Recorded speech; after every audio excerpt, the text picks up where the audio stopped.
বিরুদ্ধে মামলা না দেওয়া হয়, কিন্তু যে অপরাধ করবে সে আমাদের যে হোক, আহত হোক বা সহযোদ্ধা হোক বা শহীদ পরিবার হোক, অপরাধের শাস্তি পেতে হবে। না, আমার ফ্যামিলি তো আমাদের অধিকারের ব্যাপারে আসলে ফ্যামিলি তো টেনশনে থাকেই, রাস্তায় নামলে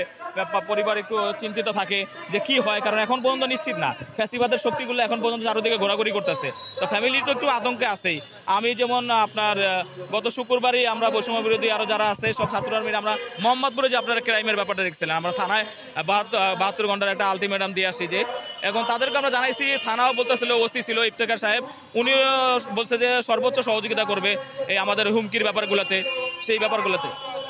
হ্যাঁ, হুমকি আসছে, যেমন এগুলো আসলে পাতি নেতা জুলাই আগস্ট আন্দোলনের পরে যেমন আমাকেই বলছে যে আমার পা ভেঙে ফেলবে, এখন ও দীর্ঘদিনের একসাথে রাজনীতি আবার শ্রমিক লীগের নেতা বলছে। তো আমি আসলে আমার আন্দোলনকারী ভাই বা